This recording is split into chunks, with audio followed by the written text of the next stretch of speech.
Bonjour à tous et bienvenue sur ce nouvel épisode. Je m'appelle Guillaume Comagnac, directeur associé de Tracteur et derrière le micro pour ce podcast. Vous retrouvez ici des sessions d'échange avec des entrepreneurs et aussi avec des experts sur des sujets qui concernent les startups. Aujourd'hui, je vous propose un entretien avec Chloé Martineau, cofondatrice d'Ouvrage, une société d'aménagement d'intérieur s'inspirant fortement des concepts du UX design. Elle nous raconte comment cette expérience agence lui a permis de créer Mesetis, une plateforme SaaS qui facilite la communication entre les architectes, leurs clients et les artisans. On parle ensemble de product management, de recherche utilisateur et point hyper intéressant, comment Chloé a trouvé son associé et fait en sorte qu'elles se connaissent très bien pour entreprendre ensemble. Bonne écoute! Bon, on va commencer parce que ça fait déjà plus de 5 minutes qu'on a que j'ai ouvert le micro et qu'on discute et je sens que ça pourrait être comme ça pendant des heures. Je suis avec Chloé Martineau.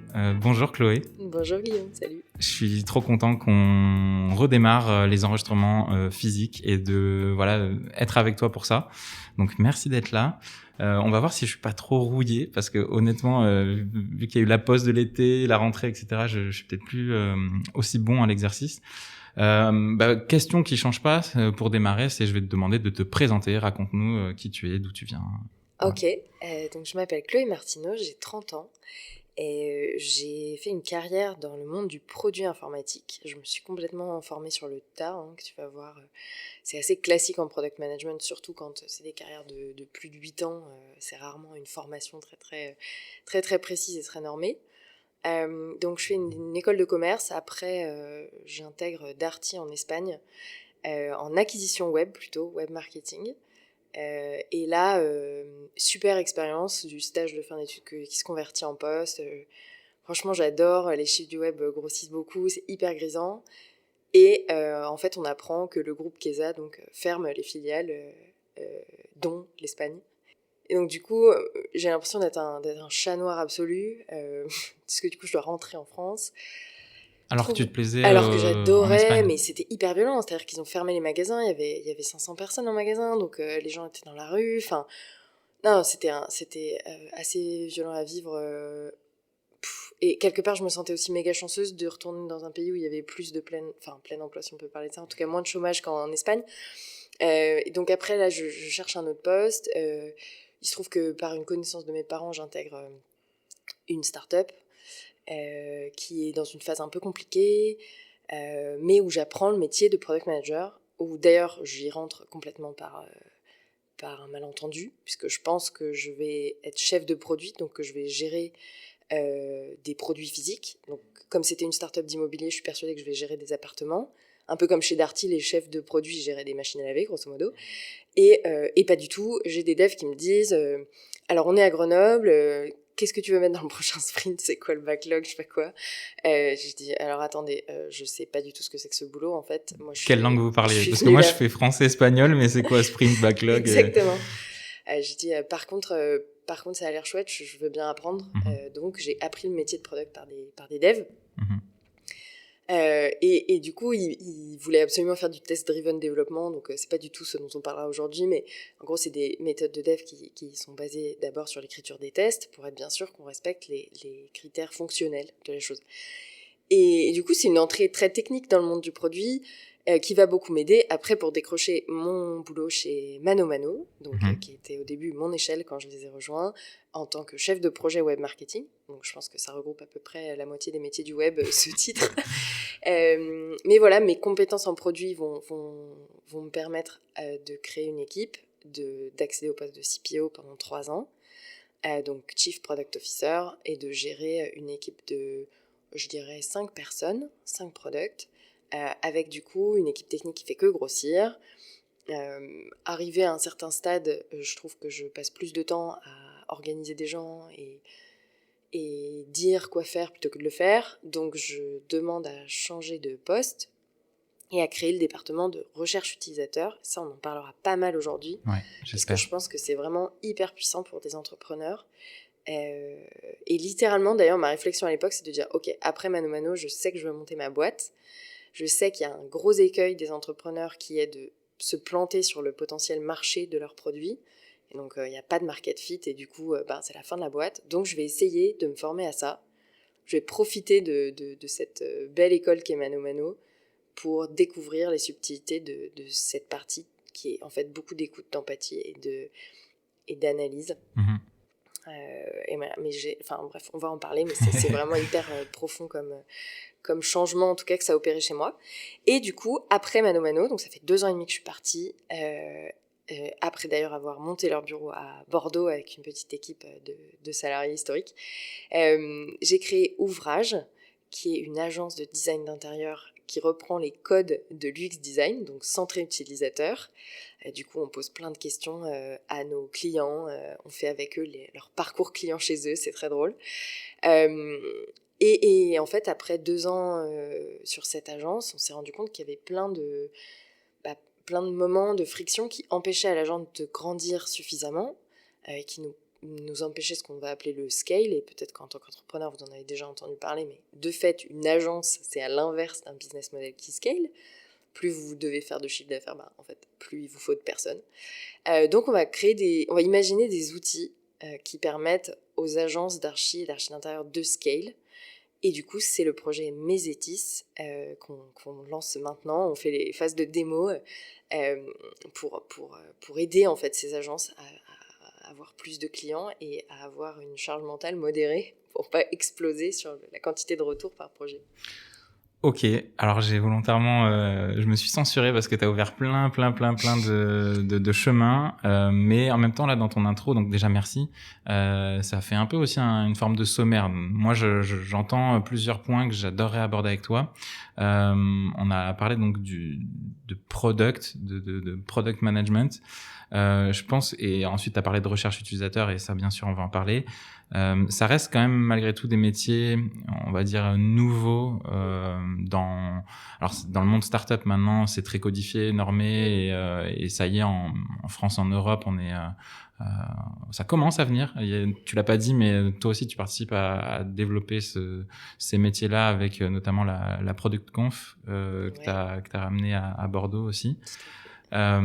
Définis-nous ce que c'est le product management. Si tu es, alors bien sûr, c'est large comme ça, mais comment tu le raconterais à quelqu'un qui aurait jamais entendu parler de ça? Ouais, alors pour la définition exacte dans les termes, je vous laisserai évidemment vérifier sur Wikipédia et toutes les bonnes sources de ça. Moi, j'en fais une définition qui est vraiment le métier à la croisée entre la tech, l'utilisateur et donc tous ses besoins, et le business. C'est vraiment l'intersection de ces 3 cercles qui donne le product management. Les product managers, moi je les compare souvent à 2 choses, soit des triathlètes, donc c'est vraiment faire ces 3 sports à un niveau tout à fait correct, voire impressionnant, ou à des canards qui sont en fait les seuls animaux qui peuvent à la fois voler, marcher et nager. Donc c'est vraiment une adaptation, une flexibilité de l'esprit pour pouvoir à la fois parler à des équipes techniques et comprendre en tout cas les enjeux qu'il y a, si c'est pas forcément coder soi-même, mais comprendre ces enjeux-là, les inspirer parce que vous êtes ancré sur une profonde connaissance de vos utilisateurs, et à la fois, tout ce qui est bon pour les utilisateurs n'est pas nécessairement bon pour en faire un business, et du coup, vous êtes aussi garant d'une stratégie commerciale respectée qui vous est directement transmise souvent par les CEO ou en tout cas co-chair level. Et je pense que, on le verra aussi avec la partie UX Research, je pense que c'est UX Research, donc recherche utilisateur, c'est pareil, j'utiliserai les 2 invariablement. C'est des postes éminemment stratégiques et qui prennent toute leur ampleur en ce moment. Je pense d'autant plus, là, ce qui nous vient des États-Unis, c'est vraiment la partie user research dont on parlera après. Mais c'est vraiment des atouts clés et des postes clés aussi pour une entreprise à venir, en fait, pour sa croissance. Tu l'as dit, du coup, c'est quelqu'un qui est vraiment à la croisée de plusieurs métiers dans l'entreprise. Quand on démarre, souvent on est une petite équipe où tu vois, tu as le CEO qui fait à la fois le biz dev mais aussi la partie peut-être produit.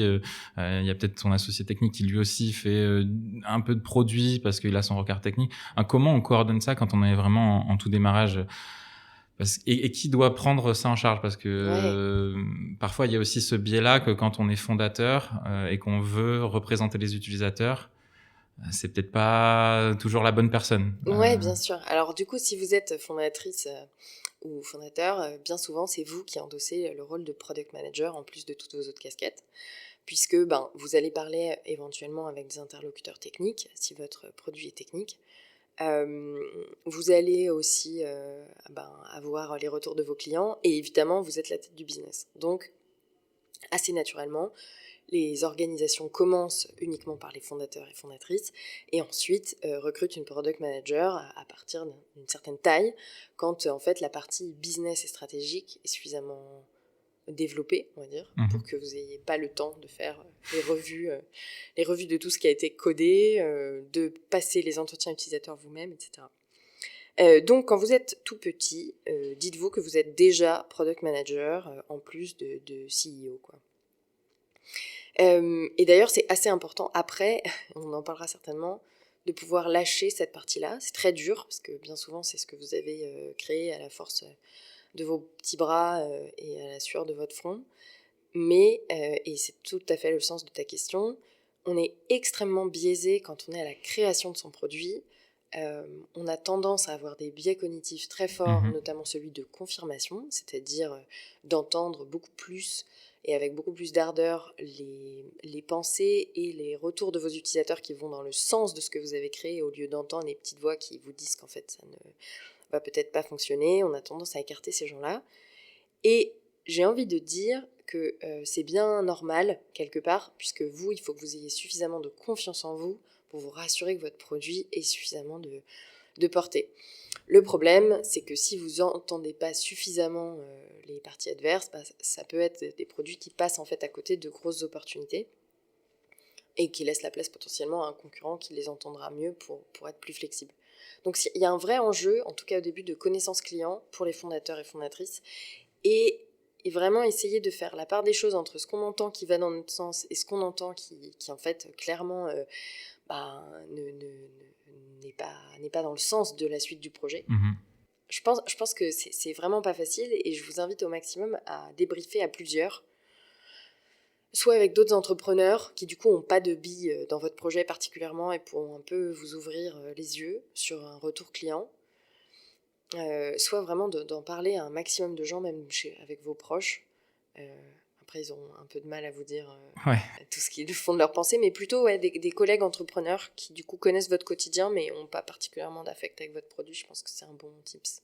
Ok, hyper intéressant, et du coup c'est aussi tout le sens de mon invitation et de t'avoir là, c'est qu'on va pouvoir un petit peu, tu vois, si t'acceptes de nous donner un petit peu les coulisses de comment toi t'as fait en fait, parce que évidemment t'as tout cette expérience voilà, avec Mano Mano notamment. Là, quand t'as dû lancer tes nouveaux projets, comment ça s'est défini ce côté product et user research surtout, comment vous l'avez instigé au démarrage? Est-ce que vous avez mis des temps dédiés à ça? Est-ce que y a des grandes étapes qu'il faut absolument pas louper? Enfin, on pense souvent aux choses très bateaux comme faire des personas, aller parler à des utilisateurs potentiels. Comment concrètement ça se matérialise, les premières étapes d'une bonne stratégie produit, recherche utilisateur? Alors, en toute humilité, De ton côté, hein. Encore une fois, je dis pas que tu as la vérité si vraie, bonne, mais voilà, ouais. exactement. Mais en tout cas, assez pragmatiquement, donc ouvrage, c'était vraiment le proto, vraiment user research à fond, parce on sait que le business marche. En gros, on sait qu'il existe déjà plein d'agences d'intérieur, on sait que la prestation intellectuelle, c'est quelque chose qui peut se vendre à des prix très variables, mais c'est surtout ça qui va en fait vous attirer les clients que vous voulez. Votre positionnement prix, il est hyper important. Et du coup, côté business, c'est pas très... moi qui ai fait une école de commerce, c'est pas très dur de comprendre comment faire un business plan sur une agence d'intérieur. Donc, c'était vraiment pas ça l'enjeu, c'était de se dire, on va parler avec un maximum de gens, même si en vrai nos devis sont peut-être pas tous acceptés, et d'ailleurs, il vaut mieux pas, parce que sinon on price vraiment pas assez cher, mais c'était de dire, ok, on va parler avec un maximum de gens qui sont dans la cible, et tu parles de persona, c'est exactement ça, c'est-à-dire la cible qu'on aimerait avoir, qui est intéressée par notre idée finale. Alors du coup, je l'ai pas dit, donc je le dis maintenant. L'idée finale de vraiment ce qu'on souhaite faire avec Maïssa, on parlera d'elle, mon associée, tout à l'heure, mais on veut faire, et c'est ce qu'on a d'ailleurs développé avec Tracteur, on veut faire un algorithme qui refait des plans. Donc en partant d'un plan initial, particuliers et professionnels peuvent avoir des nouvelles propositions de plans qui sont d'ailleurs matchées avec leur mode de vie, donc un questionnaire de mode de vie qu'ils ont rempli au préalable. Donc il y a un score qui leur est attribué et qui permet de répondre à la fameuse question « Est-ce que c'est le meilleur plan pour moi dans cet espace ?» Et ça, c'est l'enjeu de base, c'est vraiment le projet sur lequel on s'est retrouvé avec mon associé. Et donc partant de là, on s'est dit « Ok, quelle est la forme de recherche utilisateur qui va nous permettre d'être au plus près de cette problématique et d'avoir des réponses très concrètes. » Donc déjà quelque chose, c'est que si vous faites un produit payant, les retours que vous aurez sur ce produit payant sont encore plus quali, encore plus profonds, encore plus pertinents pour vous, puisque les gens ont payé, donc ils vont pas y aller de main morte. En gratuit, parfois, ça peut juste fausser la donne et vous avez des retours soit un peu trop gentils, soit pas très activables. Donc du coup, on part avec notre baluchon et on regarde déjà si cette question, elle arrive. C'est-à-dire, est-ce que les gens nous contactent en disant « Bon voilà, j'ai griffonné des plans, mais est-ce que c'est le meilleur plan ? Et c'est pour ça que je viens vous voir. » On voit aussi qu'il y a plein d'outils qui existent déjà pour dessiner des plans soi-même. Donc on les contacte, ces gens-là, et on leur dit « Ok, qu'est-ce qui se passe après une fois que les gens ont dessiné ça ?» Et là, on apprend qu'en fait, il y a plein de gens qui dessinent juste leur maison de rêve, mais que jamais ils vivront dedans, ou ils font des plans sur la comète et que c'est des outils de créativité puissants, mais c'est pas relié à un vrai projet. Donc on a plein d'apprentissages autour de cette fameuse question à laquelle on veut répondre, à savoir, est-ce que les gens se posent vraiment la question de est-ce que c'est le meilleur plan ou pas ? On va rencontrer aussi des agents immobiliers pour voir s'ils ont ces problématiques-là. Et du coup, on quadrille un peu notre marché sur, ok, si demain on veut vendre un outil qui fait ça, on le vendra à qui ? Quels sont leurs problèmes ? Du coup, tu parles de personas, nous, on les a identifiés de cette façon-là, en allant directement leur parler, en laissant nos cartes en mode agence, en disant, bah voilà, nous on le fait, mais avec de la matière grise humaine, même si derrière, on savait qu'on allait essayer de le faire avec une partie informatisée. Okay. Donc, pour résumer ce que je dis, premièrement, je dirais, essayez de voir s'il n'y a pas une version sans tech qui vous permet de vous assurer qu'il y a un problème marché, un problème pour lequel les gens sont prêts à payer. Et combien ? Ça, c'est le premier truc. Et quand on a commencé à vendre nos prestations plusieurs milliers d'euros, on s'est dit, en fait, plusieurs milliers d'euros sur un achat immobilier, c'est pas grand-chose. Donc, c'est des pourcentages relativement faibles. Les gens ont vu tellement de chiffres avec beaucoup de zéros que là, d'un coup, ils se disent, ok, si c'est bien conçu, pour ça, ça passe. Et on a vu que le contact humain était hyper important. Et là, on s'est dit, ah mince, ça, c'est un peu un bloqueur si on faisait qu'un algorithme. Ok, donc un entrepreneur peut-être qui n'entend pas ça, il va se dire oui, mais c'est parce que c'est l'ancienne façon de faire, moi je suis hyper visionnaire, je sais qu'après on confiera nos maisons à des algorithmes. Nous, on a pris quand même ce feedback très au sérieux en se disant déjà on fera jamais le boulot d'un architecte d'intérieur avec un outil informatique. Je pense que c'est les derniers métiers qui seront remplacés par des intelligences artificielles que les métiers très créatifs. Et on n'a pas en plus cette prétention-là. Par contre, ça c'est côté archi, et côté utilisateur, en fait, ils ne veulent pas. Ils ne veulent pas confier ça à quelque chose de complètement dématérialisé. Donc peut-être qu'une première étude de plan informatisée, pas si chère, par exemple dans la phase avant de faire une offre sur un appart, ça peut être vraiment top, puisque là, il y aurait un investissement un peu à blanc, peut-être qu'on... Voilà. Je vois ce que tu veux dire. Tu vois ? De se dire, attends, mais moi, je voudrais une petite étude pour quelques centaines d'euros, voilà, ça, je pense que je peux le faire, vu que c'est un gros... Voilà. Et là, du coup, la proposition par un algo a du sens. Et puis, proposer d'aller plus loin, de mettre en relation avec des archives, de faire tout ça. Et cette phase d'étude, c'est 2 ans, en fait, d'apprentissage permanent, sur ok, quelles sont vraiment les problématiques des gens et quelles sont les questions qui reviennent sans cesse. On a fait plus de 80 chantiers avec Ouvrage maintenant, donc on a un peu de retour là-dessus. Mais c'est là où... alors, merci, je comprends. Déjà, en plus, tu as dit des choses qui sont absolument essentielles et qu'on a déjà dit beaucoup sur ce podcast, qui est de partir d'un problème ou des problèmes. C'est bien d'avoir une vision d'une solution, mais elle ne vaut rien si elle ne correspond pas à un problème. Et du coup, quand même, pour enfoncer un peu le clou là-dessus, là, quand je t'entends me le raconter, vous aviez quand même une vision d'automatisation, de choses qui pouvaient être plus scalables, comme tu nous l'as dit au démarrage. À quel point c'était détaillé et à quel point vous avez défini des problèmes à vérifier s'ils existaient, ou à l'inverse, c'était champ ouvert, vous parliez juste à des clients et vous preniez tous les verbatim, tous les problèmes que vous remontez. À quel point c'est cadré et amené par vous au départ, ou alors c'est totalement exploratoire en mode labo, on s'ouvre à tout. Est-ce que c'est clair ma question ? Ouais, ta question est hyper claire. Alors, moi je suis quand même quelqu'un de très pragmatique et je crois que mon associé aussi, donc on partait pas à l'aventure sans rien. Sans objectif ou quoi. Je fais une mini aparté sur la sérendipité, parce que souvent on dit ouais, mais si tu recherches pas en ayant les oreilles très ouvertes, peut-être que tu rates des choses. La sérendipité, c'est quand même avoir un objectif, rechercher dans ce sens, et par hasard découvrir autre chose. Mais il y a quand même un objectif à la base. Donc je vous invite pas vraiment à partir en recherche en disant je vais interviewer n'importe qui sur un thème, mais sans avoir mon objectif ou mon idée derrière. Je pense que vous allez avoir beaucoup d'infos, aussi beaucoup d'opinions, mais qui ne sont pas vraiment concrètement activables. Et du coup, vous pouvez vous noyer dans des retours qui sont très incohérents et qui en fait dépendent de la perception d'une personne ou d'une autre. Donc, définir un cadre dans lequel il y a un maximum de possibilités, de liberté et de choses à observer. En fait. Exactement. Okay. Définissez un cadre avec, par exemple, nous, notre besoin principal, c'était est-ce que les gens se questionnent sur le meilleur plan ou pas ? Est-ce qu'ils challengent les plans de leurs architectes ?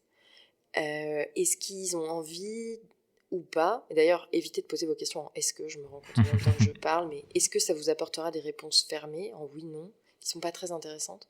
Donc remplacez-les par des pourquoi ou comment. Donc par exemple, pourquoi est-ce que les gens font appel à des architectes ? Ça, c'est une vraie question. Pourquoi ils font toujours appel à des archis et des archis d'intérieur alors que maintenant il y a des outils informatiques pour faire son plan ? Pourquoi est-ce que ça n'a pas baissé la demande d'archi ? Qui et comment on contacte un archi ? Est-ce que les gens ont déjà une idée très précise de ce qu'ils veulent faire ou pas du tout ? Comment se passe cette relation ? Donc, je pense que quand tu parles de cadre, définissez un cadre avec des questions. Pas un cadre avec « nous, on pense que ça, prouvez-moi que c'est vrai ou que c'est faux ». Dites-vous que vous voulez apprendre des choses. Vous ne voulez pas valider ou confirmer des choses quand vous partez en exploration client. Vous voulez apprendre des choses. Donc, une session pour moi à ce stade qui est ratée, c'est une question où vous avez juste entendu ce que vous vouliez entendre. Ce que vous saviez déjà. D'ailleurs, c'est souvent le moment où on dit c'est le moment peut-être d'arrêter la recherche sur ce sujet et de passer à un autre sujet de recherche. Donc, y aller avec cette posture naïve de détective et d'apprenant, je pense que c'est vraiment le meilleur conseil que je pourrais donner à des gens qui se lancent et qui ont envie de valider des hypothèses et valider des problèmes. Eh ben, moi, je dirais pas valider. Au contraire, je dirais découvrir de nouveaux problèmes. Parce que valider, ça va vous donner une idée de confirmer ce que vous savez déjà. Donc, validez pas encore. Pour l'instant, toutes les choses qu'on vous a jamais dites, c'est la première fois que vous les entendez, notez-les. Et au fur et à mesure, alors là, vous allez voir, en fait, ils sont beaucoup à me le dire. Ok, c'est intéressant parce que c'est vraiment un endroit que j'avais pas du tout imaginé. Alors, donc là, c'est la posture user-researcher, qui est une posture très dure à prendre. Parce que la posture d'entrepreneur qu'on vous dit à longueur de journée ou autre, c'est quand même d'avoir une vision claire, une vision qui embarque les gens, une certaine ambition pour vous et pour votre entreprise, et donc vous devez vous montrer sachant. Donc le switch, le passage d'un état à l'autre, il est schizophrénique. Enfin, je veux pas dire moins que ça. Oui, tu sors d'une session où tu as pitché à des gens en étant la plus convaincue possible de ce que tu fais, et la session d'après, il faut que tu rencontres des utilisateurs en étant complètement... Page blanche, comme si tu ne savais rien. Presque même, moi ça m'est arrivé en te présentant comme juste quelqu'un qui fait une étude pour. Tu ne dis même pas que tu as monté cette boîte-là, sinon ça pourrait induire des comportements chez les gens. Et donc c'est en ça que tu disais, est-ce que les fondateurs, fondatrices sont les mieux placés pour faire ça ? Ça dépend. C'est très questionnable. J'ai écrit un papier sur est-ce que les product managers doivent faire leur recherche eux-mêmes parce qu'ils ont aussi ces biais-là. Et je pense qu'en tant que créateur, créatrice d'entreprise, c'est sûr que tu les as encore plus, quoi, ces biais-là. Ok. Avant qu'on parle un peu plus de ouvrage, l'origine, et un peu moins de product et du genre de choses, et plus du cheminement plus personnel à monter ouvrage, et parce que derrière ouvrage et Mésétis, il y a aussi d'autres valeurs qui viennent. Je veux juste terminer sur le côté problème. Quand est-ce que tu sais que tu tiens vraiment un truc ? Tu vois, parce que moi j'ai déjà entendu des phrases qui disent qu'un entrepreneur, c'est quand même un optimiste au volant avec un pessimiste dans le coffre. Donc tu es toujours en train de te questionner, d'avoir des doutes qui sont utiles pour te remettre en question, etc. Quand tu es dans cette phase-là de user research, tu es obligé de te mettre à nu et d'accepter des choses et d'entendre peut-être des choses que tu n'avais pas forcément envie d'entendre ou auxquelles tu t'attendais pas. Quand tu commences à entendre plusieurs fois la même chose de la part de tes utilisateurs, comment tu sais que ça y est, il faut partir dessus ? Est-ce qu'il y a des mesures, des KPI, des métriques à ce stade-là ? Parce que c'est un stade qui est quand même très quali, j'ai envie de dire. Est-ce qu'il y a des mesures quand même que tu pourrais nous partager ?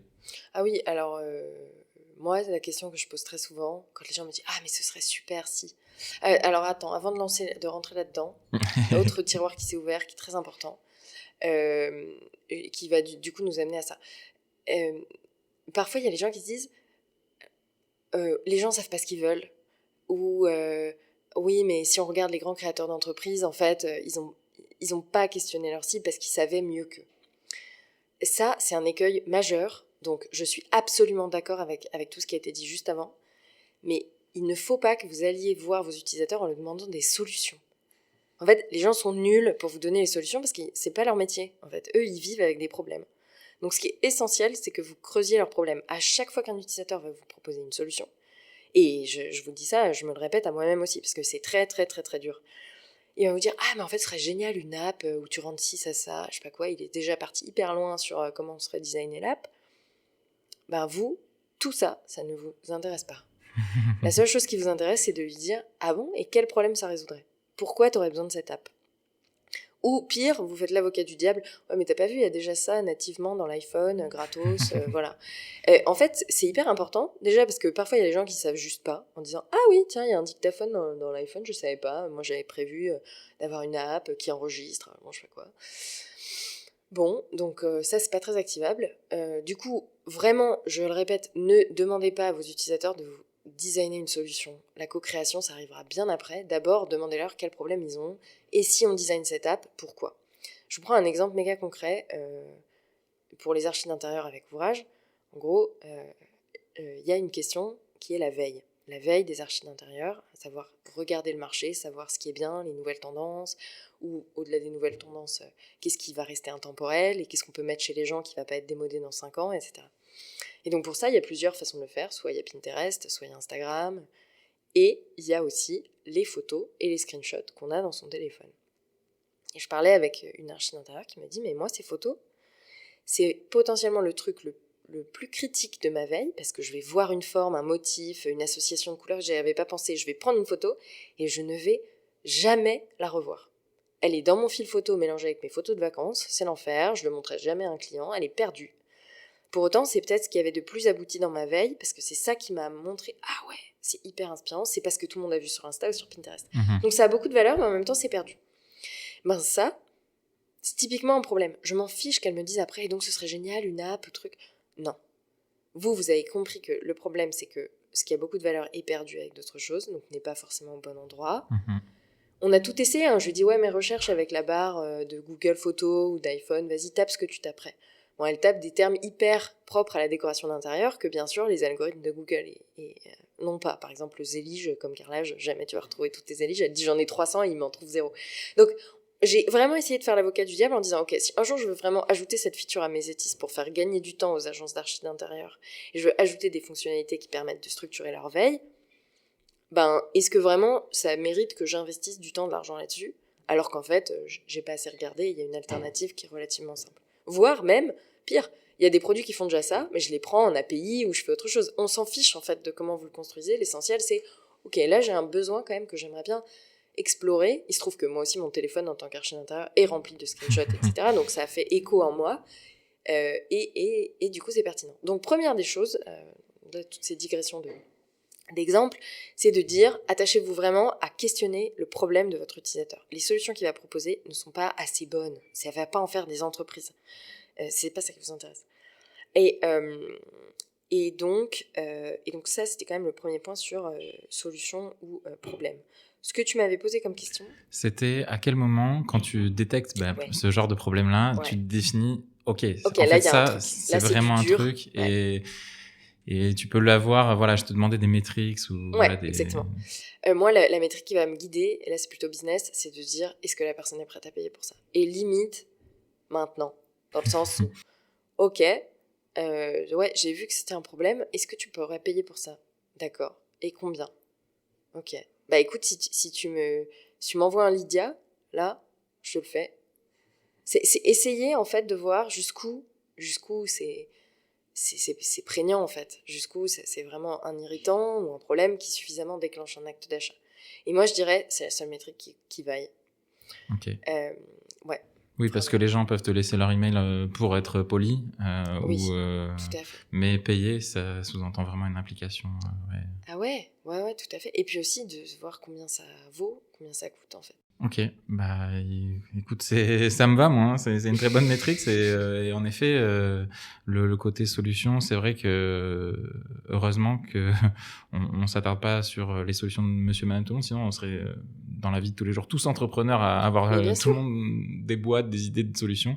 Et en fait non, comme tu l'as dit, on vit avec des problèmes et on utilise les meilleures solutions qui répondent au mieux à nos problèmes. Donc c'est ça, c'est définir l'intensité du problème, sa valeur. Et moi j'apprécie en tout cas cette philosophie, et je pense que c'était important qu'on parle de ça aussi sur le podcast. On va fermer un peu ces tiroirs-là pour que tu nous racontes quand même aussi ton cheminement, toi, Chloé, t'étais quand même dans le monde du bricolage et voir des maisons, etc. Tu voyais ce que c'était avec Mano Mano. Pourquoi ouvrage, pourquoi mes ETIS, raconte-nous. Ok, trop bien. Alors déjà, en effet, je me suis reconnectée pas mal au milieu du bricolage en montant la partie recherche, le département de la recherche. Parce qu'avant, c'était quand même un univers plutôt tech parisien, avec des gens qui avaient moins de 30 ans et qui louaient des appartements, donc c'était pas vraiment la grosse cible du bricolage. En fait, moi je voulais pas entreprendre toute seule. Et du coup, souvent on se dit, ah oui, mais je peux pas entreprendre parce que j'ai pas d'idée. Moi, c'était pas trop l'idée qui me bloquait, c'était vraiment l'associé. Il était vraiment pas concevable pour moi d'entreprendre seule. Je pense que je suis une extravertie de base et mes idées se construisent par l'échange. Donc il fallait absolument quelqu'un pour partager cette aventure avec moi. Et puis, j'avais pas envie d'avoir à convaincre quelqu'un de mon idée. Je voulais pas pitcher mon idée pour faire venir un cofondateur, ce qui est d'ailleurs ce qu'on fait après pour des business angels, des incubateurs, beaucoup d'autres choses. Mais en tout cas, je voulais pas avoir à convaincre une personne de rejoindre son propre projet, si on le dit comme ça. Donc, je suis encore salariée et je me mets à la quête d'une associée. C'est une quête très, très particulière parce qu'il y a des salons des rencontres. Ouais, des meet-up ou Find My CTO ou je ne sais quoi. Exactement, il y a des choses qui existent, mais bon, je pense que c'est vraiment comme rencontrer la personne qui va partager sa vie, c'est un peu, ça peut être aussi le hasard des rencontres. Et On parlait de sérendipité tout à l'heure, Oui, ça peut exactement. être totalement ça, trouver son associé Exactement. en fait. Et par contre, j'insiste, du coup, puisque tu me fais rebondir sur la sérendipité, n'hésitez pas à le dire à un max de monde. Ouais. Vous cherchez un associé. Ah ouais, je cherche un associé, etc. Ah bon, et c'est quoi ton idée ? Non, je n'ai pas d'idée, je veux trouver la personne pour construire mon idée avec elle. Ok, tu cherches quoi comme profil ? Et là, c'est très intéressant parce que d'un coup, vous dites, ok, en fait, c'est comme recruter quelqu'un finalement, de quoi j'ai besoin ? Et donc, il y a beaucoup de littérature autour de la complémentarité des associés ou bien les similitudes qu'il y a en associé. Alors, Mano Mano, il se trouve que c'est des profils très similaires, Christian et Philippe qui l'avaient monté. Ils avaient des formations similaires, ils avaient tous les deux fait les decks et du fonds d'investissement. Donc, ils parlaient la même langue en tout cas. Et je pense que ça fait passer... Enfin, ça accélère beaucoup certaines phases de boîte, mais ils sont quand même très différents l'un et l'autre. Mmh. Et donc, de toute façon, les échanges étaient très riches, etc. Donc je me suis posé la question de ce que je cherchais chez mon associé et en fait je sais pas trop si j'ai vraiment réussi à poser une fiche de poste, mais j'avoue que je vous invite à le faire. C'est quand même assez intéressant de se dire ok, les valeurs qui me tiennent à cœur moi, moi il y a la franchise par exemple. Je pense qu'on peut pas construire grand chose sans ça. Il y a des valeurs communes évidemment de respect, mais j'en ai pas mis beaucoup sur le temps de travail, par exemple, alors qu'il y a des gens qui disent moi je me vois pas travailler avec quelqu'un qui a pas le même rythme de travail que moi. Tu as défini aussi peut-être ton style de travail, parce que franchement, on est tous différents dans la manière d'aborder les projets, le travail. Tu vois, typiquement, est-ce que quelqu'un qui travaille tout le temps, ou alors quelqu'un qui a un équilibre vie pro, vie perso très stable, est-ce que ça, c'est des trucs aussi que tu as Alors, réfléchi ? je ne l'ai pas beaucoup formalisé, ça, en toute honnêteté, mais je pense que c'est un point essentiel que tu amènes, parce que moi j'ai une capacité à faire du travail et du temps perso, à passer de l'un à l'autre relativement facilement, et ça ne m'embête pas nécessairement de répondre à des mails le week-end ou le soir, mais ça ne va pas me prendre plus d'énergie que ça, quoi. Mais cela dit, il y a des gens pour qui il faut absolument tout couper, et je pense que bien se connaître, vous l'entendrez aussi pas mal, je pense, dans l'entrepreneuriat, mais bien se connaître et formaliser comment vous travaillez, c'est un très bon point de départ. Comment on résout un problème ensemble aussi ? On a un problème externe ou interne, on n'est pas d'accord, comment on décide, ce genre de choses. Ah bah alors ça, du coup, je vais un peu accélérer sur la phase où je rencontre Maïssa. Donc Maïssa, je la rencontre à un anniversaire de notre seul ami en commun. Moi, c'est un ami de collège, hein. Donc mais par contre, un bon ami de collège, en effet, que j'avais un peu perdu de vue. Et elle, il se trouve qu'elle a rencontré cet ami en commun, mais plutôt en études supérieures. Ouais. On se parle à une première soirée, ça se passe très bien, mais voilà, je me dis que j'ai rencontré une chouette personne. Tu te dis pas, j'ai rencontré mon associé à l'issue de cette première fois, ouais. Ouais. Mais par contre, l'année d'après, on se revoit au même truc, à l'anniversaire de ce même pote. Et là, moi, mon objectif est plus clair, parce qu'à l'époque, je suis chez Mano Mano, c'est super. Elle fait d'ailleurs de l'archi d'intérieur, et c'est bien, mais... Elle est à l'Institut français de la mode, donc elle fait aussi du stylisme, enfin elle fait beaucoup de choses. On discute de façon très tranquille. Et par contre, non, 1 an plus tard, moi j'ai un objectif très clair, et en la revoyant, j'ai un peu un flash en disant on va travailler ensemble. Et je lui dis écoute, je sais qu'on va travailler ensemble. Il y a une intuition dont on parle souvent dans l'entrepreneuriat, dans les profils qui entreprennent. Moi j'ai eu l'intuition de mon associé, très forte. Et au départ, je dis juste on va travailler ensemble, mais j'ai aucune idée du fait qu'on va s'associer. Mais je la vois éclairée par le fait qu'elle gère des chantiers, que c'est vraiment... Voilà, elle est en freelance depuis très longtemps. En fait, elle a rarement eu des postes salariés. Donc pour moi, elle m'impressionne beaucoup parce que moi, j'ai toujours été salariée et j'ai pas du tout fait le saut. Elle a aussi une connaissance précise, historique et sociale de ce qu'elle fait. Et moi, je réalise qu'en fait, à part... la lecture ultra business, j'ai pas beaucoup d'ancrage là-dessus. Et donc, on est très différentes, mais du coup, très complémentaires au final. Un autre marqueur que moi je trouve très important, c'est que la personne que vous identifiez éventuellement comme associée, il faut que ce soit très facile de la voir. En gros, il faut qu'elle vous fasse de la place. Donc Maïssa, c'était ça. Elle m'a dit, j'ai l'inauguration de ma première boutique qui est telle date. Elle me l'a dit une fois. Moi, je suis venue avec des fleurs pour la féliciter, parce que je pense que c'est un boulot de malade d'ouvrir les lieux. Et on s'est pas redit qu'on se voyait, mais moi, c'était un engagement et c'était sûr qu'il était pris. Et réciproquement. Et puis, c'était facile de se rencontrer dès qu'on voulait parler un peu de boulot. Souvent, on se disait, on se voit pour 1 heure, puis on passait la journée ensemble, et puis on décalait un peu tout le reste. On faisait de la place, en fait, pour l'autre. Mais bien sûr, on se connaissait pas. Donc, par rapport à tous les autres histoires où vous entendrez qu'ils ont monté ça en couple ou entre amis, nous, vraiment, on n'est pas amis avant. Du coup, on peut pas monter une boîte sans se connaître. Et donc, on va faire 2-3 épreuves du feu, là, dont tu parlais. Et je suis ravie de partager ça pour la première fois sur un podcast. Maïssa, elle est hyper créative pour ça, pour se connaître. Et donc, elle m'a dit, je te propose qu'on se fasse un programme. Okay. Donc, on a fait un programme de 3 mois, on s'est écrit l'une pour l'autre. On s'est écrit qui on était, nos valeurs, nos œuvres artistiques préférées, pourquoi, comment on prenait des décisions, comment on travaillait, qu'est-ce que c'était le travail pour nous. Et vraiment, on mettait ce qu'on veut. Il n'y avait pas beaucoup de règles. C'est juste, si tu devais me donner une sorte de livre blanc de qui t'es et comment tu bosses, ce serait quoi ? Alors, dans le mien, un bon extraverti, donc il y a beaucoup de mise en pratique. Il y a beaucoup de rencontres. Donc moi, j'ai des sortes de KPI personnels qui est combien de nouvelles personnes est-ce que j'ai rencontrées cette semaine, est-ce que j'ai eu des nouvelles idées, comment est-ce que j'ai impacté la vie d'autres gens. Enfin, c'est un peu des choses que je regarde tout le temps et qui sont des signaux vraiment de mon bonheur. Et elle, à l'inverse, qui est très introvertie plutôt, elle m'a recommandé beaucoup de bouquins à lire. Elle lit beaucoup. Moi, je lisais pas beaucoup avant. Maintenant, je lis beaucoup, mais avant, pas trop. Et puis, elle avait un peu il y avait des moments de cours magistraux avec Maïssa, où elle m'expliquait, par exemple... des grands concepts, l'histoire du vêtement, qui est très important pour elle. Pourquoi est-ce que la décoration, ça doit être perçu comme quelque chose d'artistique et pas quelque chose de consumériste, etc. Et ça a teinté la boîte, au final, aussi beaucoup. Très vite, on est allé voir des partenariats avec du vintage, avec Celency, entre autres. Beaucoup plus que d'imaginer des partenariats avec des grandes enseignes qui font du neuf, quoi.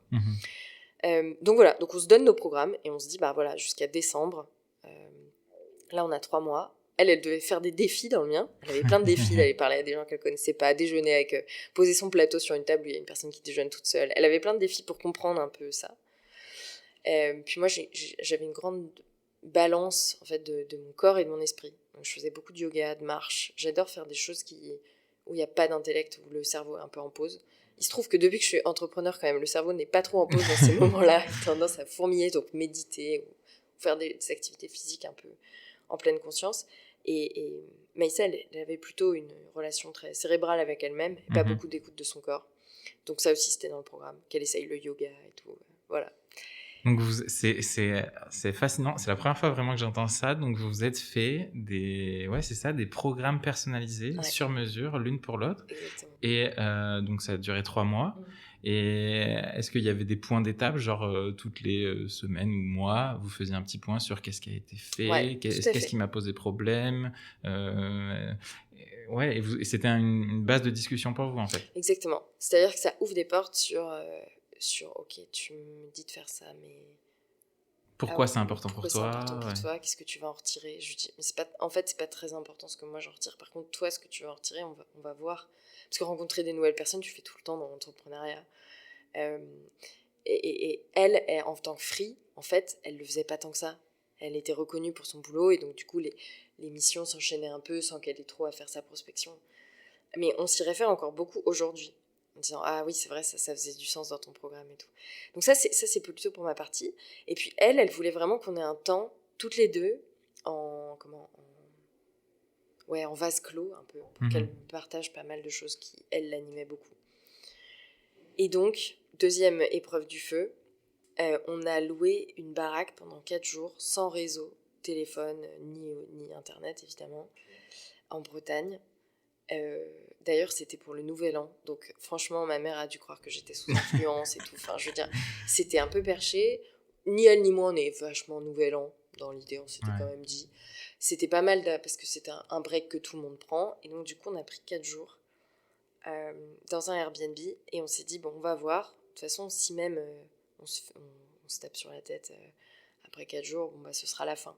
Et je pense que on a toujours voulu remettre sur le tapis le fait qu'on allait s'associer, on l'a jamais pris pour acquis, donc on disait bon bah on va voir à l'issue des programmes. Il se trouve que d'ailleurs le programme se terminait à la fin des 4 jours de test dans cette baraque. On va voir en fait s'il y a vraiment quelque chose d'intéressant, si on se sent bien, parce qu'on est tellement différentes que ça se trouve en fait on va être là, ah non mais je peux pas avoir au quotidien quelqu'un d'aussi loin de moi pour partager quoi.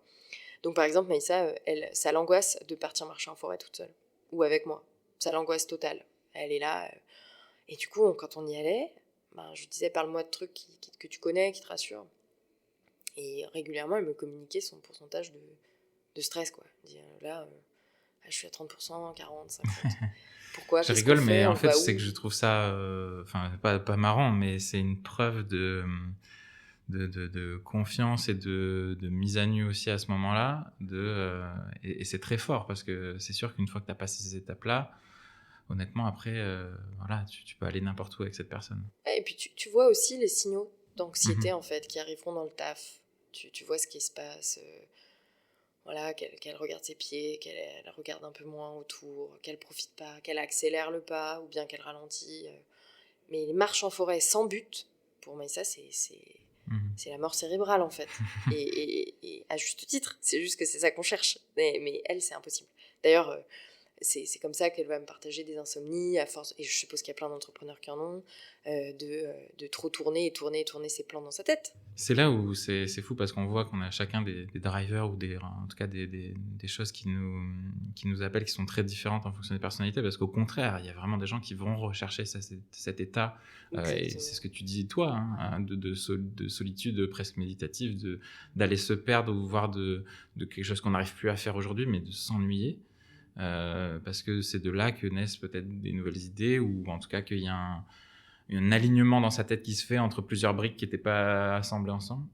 Et là, je parle beaucoup de Maïssa, mais par exemple, Maïssa, elle m'a appris à broder. Ouais. Parce qu'elle, en fait, c'est son état presque de repos, de créer et de broder notamment.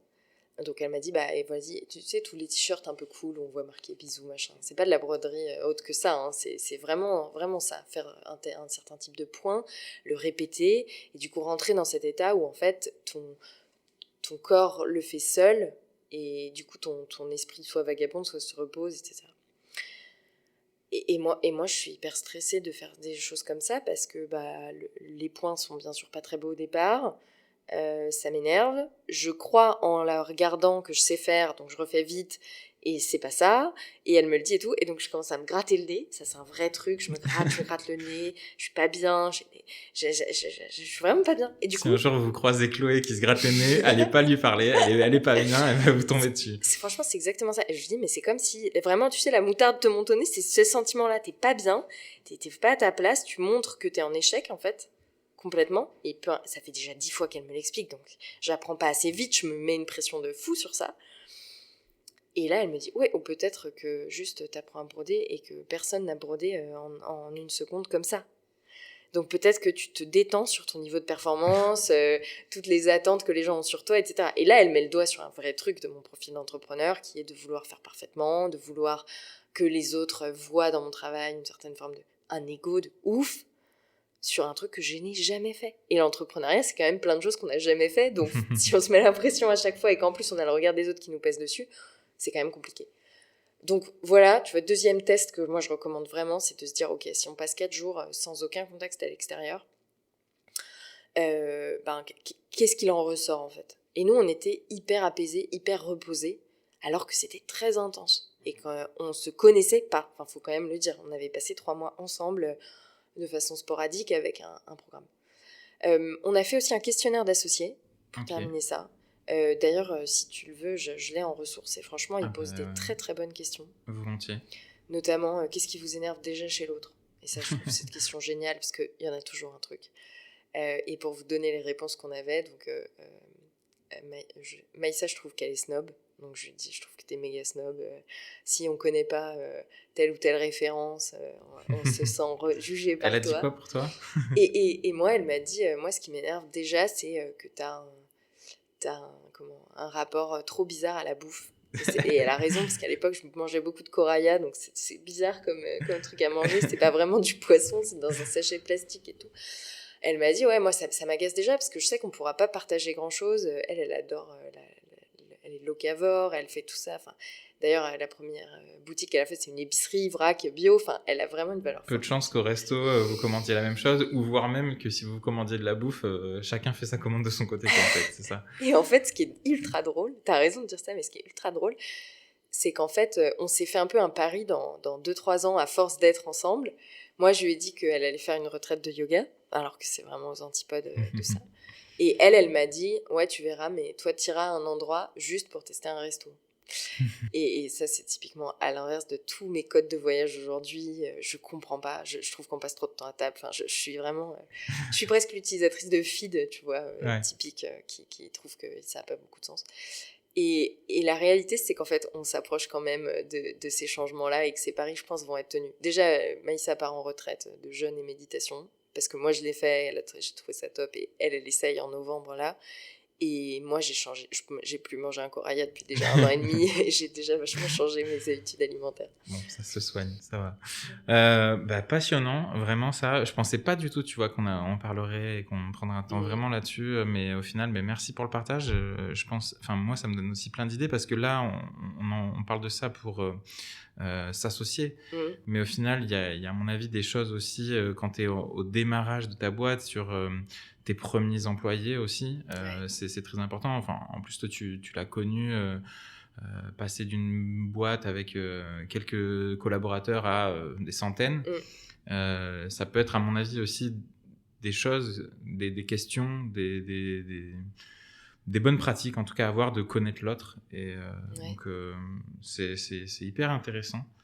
Du coup je me demande à quel niveau je pars dans mes questions, mais peut-être, donc ça c'était ouvrage vraiment. Et on l'a raconté en début d'entretien, c'est à force d'entendre et d'échanger avec vos clients, et ouvrage est au final un petit peu votre laboratoire et votre territoire d'exploration. Pour Mesetis, il faut passer d'une phase agence business model classique de chiffre d'affaires à faire un produit. Ce shift, ce changement, est-ce qu'il s'opère naturellement parce que toi, tu as cette expérience produit? Comment vous le structurez en tant que projet? Comment vous vous octroyez du temps? Parce qu'il y a cette balance qui est... Nous, là, je le sais, on l'a connu avec Tracteur, parce qu'on a cette partie agence, et puis on a lancé un outil qui est open source, qui s'appelle Happify, mais qu'on voulait rendre produit. Et au final, on se rendait compte qu'on lui a peut-être pas laissé assez de temps pour le rendre la valeur qu'il devait avoir. Donc comment vous dégagez du temps pour le produit tout en ne négligeant pas vos clients et les rentrées d'argent qui vont avec? Bref, hein, Ah ouais, et alors franchement, je suis ravie que vous viviez aussi la même expérience, parce que c'est une expérience particulièrement dure et challengeante. Alors déjà, au début, moi j'ai dû lutter contre tous les biais personnels que j'avais de défocus, j'ai l'impression de faire quelque chose de pas hyper cohérent, je connais aucun business hybride, est-ce que... En plus, je venais, tu l'as dit, hein, d'un business où ils étaient ultra focus, puisqu'en plus il y avait les fonds derrière qui attendaient beaucoup de rentrer sur une partie très exploitante en gros de ce que tu sais faire, et un peu moins exploratoire. Et là, j'avais l'impression d'être aux antipodes de ça, d'être en bordel, hein. Enfin, il n'y a pas d'autre mot, de me dire, ok, je fais à la fois un outil et une agence. Donc, pour le faire plus concrètement, dans une même journée, je suis capable d'aller chercher des luminaires et ensuite de rédiger des spécifications techniques en décidant quel est l'environnement et comment on va le déployer. Enfin, ça n'a aucun sens, en fait, fondamentalement. C'est une élasticité mentale qu'il faut pour faire à la fois du serviciel et un SaaS ou un produit informatique qui est exténuante. Donc d'abord, disclaimer, c'est crevant, mais ça n'en enlève pas la richesse absolue dont on va parler, mais c'est hyper fatigant de partager son temps là-dessus. Surtout que l'agence, c'est un business en réaction souvent, et vous essayez d'être proactif, mais quand même, la majorité du temps, c'est un client qui va vous faire une demande, et du coup, vous devez bosser en réaction. En plus, c'est des gens qui le font sur leur temps de loisir, vous, sur votre temps de travail, donc souvent, ils vous contactent le soir, le week-end. Et de l'autre côté, le bonheur des SaaS et produits et autres, c'est qu'en fait, vous construisez, vous êtes un peu peut-être en deep work, on en parlait tout à l'heure, ou en vase clos. Du coup, vous pouvez délivrer, produire, et ensuite les gens vont accueillir. Et en fait, si jamais ils ont un problème avec ça, oui, ils vont vous faire un ticket ou vous envoyer un appel, mais enfin, vous pouvez quand même le traiter dans votre temps, et votre temps est beaucoup plus préservé. Puis il y a aussi cette magie que tu gagnes potentiellement de l'argent la nuit, quoi. Tu dors et t'as des commandes. Enfin, en tout cas, chez Mano Mano, c'était quand même ce truc assez magique où tu revenais le lundi matin et il s'était passé des choses pendant le week-end. Surtout dans le bricolage où, à mon Ouais, avis... tout le monde bosse le week-end, travaille le week-end, e-commerce, tu commandes le soir. Donc il y avait ce truc de la boîte grossit sans aucune intervention humaine, et même quand tout le monde dort, en fait. Ce qui n'est pas du tout le cas d'une agence. Et d'ailleurs, j'en profite pour poser la question dès maintenant, parce que voilà, je ne l'oublierai pas, et peut-être que ça va structurer ton propos pour la suite. Toi qui as vu de l'intérieur la partie justement hyper croissance et on recrute, on se développe, on ouvre des nouveaux marchés, etc. Est-ce que c'est quelque chose que, en lancement de produit là actuellement, t'as dans un coin de la tête, ou en tout cas dans une définition d'une roadmap très très macro, assez lointaine, où tu t'es posé des grands jalons, des choses qui pourront potentiellement répondre à cette hypercroissance, et je vous le souhaite, tu vois, en étant proactif là-dessus. Et si tu veux terminer sur avant la partie switch produit, mais sinon moi la réponse que tu m'as donnée ça m'allait, hein. Non, pas de souci. En gros, l'agence, donc pour faire pour passer en gros de l'agence et libérer suffisamment de temps pour l'outil, il y a pas 1000 façons de faire. La façon qu'on a choisie, c'est de signer des deals de plus en plus gros pour pouvoir embaucher, de mettre un système d'acquisition pour l'agence qui tourne et qui apporte des leads de façon suffisamment régulière, pour pouvoir déléguer les postes de prod. Et donc, on a une personne qui va reprendre l'agence de Paris, une alternante qui va dessiner aussi avec elle, et la même chose pour l'agence de Bordeaux, puisqu'on n'a pas du tout envie de réduire ça, que créativement l'agence c'est super, et que notre lab UX va continuer à perdurer. Par contre, nous, on a fait le choix, et depuis le début, puisqu'on va brainstormer avec Maïssa jusqu'à arriver à, ok, ce qui nous relie c'est l'intérieur, et c'est les plans, et c'est ça qu'on va faire. Mais depuis le départ, il y a l'idée d'en faire un outil, et un SaaS. Donc, l'idée, c'est progressivement de se dégager de l'agence pour accorder 100% de notre temps à l'outil. D'ailleurs, même juridiquement, on sépare les entités pour que des investisseurs puissent rentrer dans l'outil et ne soient pas au capital de l'agence. Ça n'a pas de sens pour un investisseur VC ou autre de rentrer dans cette partie-là, oui, qui est déjà rentable et qui tourne. Bon. Donc, du coup, faire du temps, faire de la place. Là, on est dans une phase très charnière où moi je suis à 100% sur l'outil et j'ai quelques participations dans le recrutement de nouveaux projets d'agence, mais le reste c'est Maïssa qui gère la prod de l'agence avec le reste de l'équipe. Sauf que ça, on sait pour la durée de temps où ça va tenir. Et on embauche dans ce sens-là. On embauche ou on associe d'ailleurs, parce qu'en fait on peut trouver des archis associés qui du coup vont rentrer sur ce profil-là, ce qui est très, très chouette et qui est aussi une norme dans la profession, donc personne n'est choqué par ça. Et donc après, pour l'outil, évidemment qu'on a des ambitions de croissance qui sont inspirées de ce qu'on a pu connaître chez Mano Mano. Moi, je vais essayer de voir si je peux quand même avoir moins de people. Je trouve que les gens, ça amène quand même aussi beaucoup de complexité. Mais du coup, avoir la possibilité d'avoir un business qui se scale avec, par exemple, puisqu'on parle de SaaS, un process d'onboarding, donc d'inscription sur le produit qui puisse se faire de façon autonome, etc. Et penser quelque chose un peu en self-service pour éviter d'avoir une armée de commerciaux qui justifie des levées aussi au fur et à mesure. Mais trouver d'autres moyens qui justifient la croissance. Mais oui, je souhaite à tous ceux qui nous écoutent d'avoir une belle croissance, et pas la croissance pour la croissance, mais la croissance pour vraiment tout ce que ça amène en termes de nouveaux challenges. Et on n'est jamais préparé à l'étape d'après, c'est sûr. Mais ça ne veut pas dire qu'il ne faut pas avoir envie d'y aller. Ça aussi, c'est un vrai truc. Ok, merci. Je voulais terminer avec une dernière question un peu plus pragmatique encore. Donc, vous êtes en phase de lancement, et d'ailleurs, si toutes les personnes qui nous écoutent ont des contacts d'archi d'intérieur, dites-leur d'aller voir sur le site mesetis.tech. Yes. Et donc, vous êtes dans une phase, là, moi, que je trouve hyper intéressante, qui est, donc vous avez construit une première version de produit, Et donc là, vous êtes dans la phase où vous testez ce produit-là avec vos clients cibles. Donc, c'est une phase dite de démo. Comment on organise une bonne démo? En tout cas, encore une fois, de ton point de vue, comment vous avez fait? Voilà, qu'est-ce que vous mettez en place? Ça peut être des outils, des bonnes pratiques, combien de temps ça dure? Voilà, raconte-nous ça. Oui, alors, donc une bonne démo. Alors, comment on organise une démo? Je vais reprendre.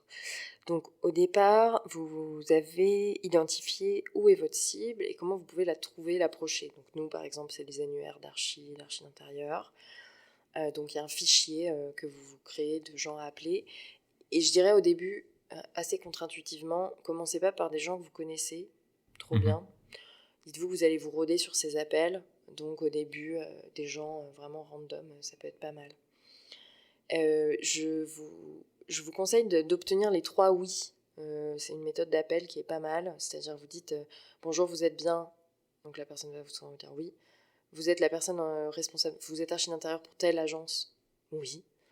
Est-ce que vous avez 5 minutes devant vous? Est-ce que vous auriez 5 minutes, oui. ou 2 minutes devant vous, etc. pour vous parler? Ou alors, je vous ai vu sur House et j'aime beaucoup vos réalisations. Nous, c'était un truc comme ça. Ok, est-ce que vous auriez 2 minutes? Oui. Une fois que vous avez eu les 3 oui, c'est quand même plus agréable. Et nous, on renforce en disant, écoutez, avant de vous présenter ça, j'ai 2 questions à vous poser pour savoir si c'est pertinent pour vous. Combien de projets vous avez en parallèle et combien de propositions vous faites par projet en moyenne? Et du coup, comme c'est des questions plutôt sur leur métier et leur façon de travailler, assez vite, ça s'ouvre. Ah bah alors en moyenne, voilà. Et en plus, on s'est rendu compte qu'il y avait vraiment des réponses très très très disparates. Donc il y a des archis qui disent, moi j'en propose qu'une parce que sinon on est perdu. Et d'autres qui disent, ah ouais, il y a quand même beaucoup d'allers-retours, etc. Donc je poserais plutôt 2 questions. Déjà, la personne voit que vous êtes dirigé vers elle, vous n'êtes pas en train de lui vendre un truc en mettant le pied dans la porte. Vous parlez son langage en plus. Voilà, vous utilisez des mots qu'elle utilise, pardon. Et donc vous vous crédibilisez et on a l'impression que vous avez déjà bien une bonne connaissance de comment se fait ce métier-là. Après, nous, ces calls-là, c'est pour vous dire, bah écoutez, voilà, donc vous faites tant de propositions et tout, donc bah, en fait, ce qu'on a à vous proposer, c'est de centraliser tous vos allers-retours pour en avoir moins. Donc là, pour perdre moins de temps et rentabiliser mieux vos chantiers. Là, vous parlez avec directement le bénéfice qu'elle va en avoir. Est-ce que ça vous intéresse d'avoir une démo? C'est pas des appels très longs, en vrai. Mais vous devez présenter le cœur de l'outil et dire est-ce que ça vous intéresse? Nous, on précise à une démo gratuite, évidemment, pour découvrir. Et on dit aussi, on aimerait beaucoup avoir vos retours en tant qu'expert. C'est ça que cette personne est. Voilà. Donc ça, c'est 2 minutes d'appel pour valider et que la personne dise, si à la fin elle dit oui à la démo, là, vous positionnez un vrai rendez-vous. Ah oui, tout à fait. Donc en fait, on dit, est-ce que vous seriez disponible? Quand seriez-vous disponible pour une démonstration cette semaine? Parce que si vous dites, êtes-vous disponible pour une démo, elle peut dire non, et c'est pas le but. Donc là, c'est quand êtes-vous disponible pour une démo cette semaine? Là, elle peut te dire, alors, cette semaine, pas trop. Et le cette semaine, voilà, c'est important. Ouais. Alors, cette semace pas trop, mais par contre, et là, voilà, c'est comme les commerciaux qui vont dire, alors, mardi ou mercredi? Alors, non, pas mardi ou mercredi, mais voilà, vous vous mettez un petit peu dans ce truc, et il faut un peu se forcer au départ de le dire, parce que c'est un peu contre-intuitif, on dérange les gens et tout, mais nous, on était hyper contents de voir qu'en fait, les gens étaient relativement dispo pour nous écouter, et puis pour voir la démonstration. Et donc après, il y a 2 façons de faire une démo. Donc, vous avez scripté votre démo, vous avez préparé en gros un environnement de test ou même juste un compte à vous, et vous allez remontrer les étapes clés de votre produit. C'est important forcément de ne pas montrer toutes les pages, mais en tout cas de dégager le bénéfice client à chaque fois. Et là, du coup, avec ça, vous arrivez à gérer tous vos retours, les transformer en to-do list, centraliser ça. Est-ce que tu es hyper directive en mode je trace ma démo pendant 5-10 minutes, j'en sais rien, et après j'écoute les feedbacks? Ou alors c'est en mode ouvert, je raconte, je fais la démonstration d'une fonctionnalité et la personne elle peut interagir et donner moi je préfère le faire en mode ouvert, surtout au début, pour du coup qu'elle n'oublie pas au fur et à mesure. Et puis aussi, ses réactions à chaud, ça m'intéresse. Parce qu'en fait, elle découvre un produit, donc c'est la première fois qu'elle le voit, donc elle a les yeux frais dessus. Aussi, qu'est-ce que je voulais dire? Enregistrer cette démo. Déjà parce que vous, certainement, vous aurez donc allumé la visio, si c'est en visio. Et ensuite, vous allez passer à un autre onglet. Donc, vous ne verrez pas les réactions en live de la personne. Or, ça vous en dit quand même pas mal si elle est captivée ou si elle est un peu en train Si de elle faire regarde sur autre son chose. téléphone. Ouais, si elle est sur son téléphone, il y a vraiment beaucoup de choses qui vous indiquent si vous avez tapé juste ou pas. Et donc, après, cette personne va vous poser des questions, souvent notamment c'est combien ça coûte et tout. Et quand on vous pose combien ça coûte, on dit en fait on réfléchit encore à combien ça va coûter, combien est-ce que vous pourriez payer pour ça et sous quelle forme. Et je dirais que là c'est un peu la seule fois où je demanderais à mon utilisateur une solution éventuellement. Parce que là oui, il sait combien il valorise votre produit directement en euros. Et il y a une autre façon de faire les démos. Mais ça, je pense, c'est pour une phase un peu plus avancée, quand vous avez découvert, vous êtes un peu sûr quand même de votre valeur produit, c'est de dire, écoutez, voilà, je vous propose de faire l'inverse. On va faire un peu un atelier. Vous êtes sur la plateforme. Allez-y, faites les choses. Et voilà. Donc, c'est un peu une démo user test. De ça, vous apprendrez évidemment beaucoup de choses. Mais voilà, commercialement, c'est un peu plus compliqué. Oui. Donc, ça, c'est pour un produit un peu plus avancé. D'ailleurs, il y a des outils, si vous voulez le faire sans avoir nécessairement un interview, qui est Hotjar, donc on mettra aussi la ressource sur le podcast, mais qui vous permet de voir des sessions filmées de vos utilisateurs en utilisant le produit, ce qui est quand même... Ce qui est assez dingue, parce que parfois tu t'es dit, tu as réfléchi en UX que ce bouton-là, tout le monde va passer par là, etc. Et qu'en fait, personne ne le voit et personne ne clique dessus. Ouais. Exactement. Donc là, tu parlais tout à l'heure du pessimiste dans le coffre. Là, on va un peu nourrir le pessimiste dans le coffre quand même.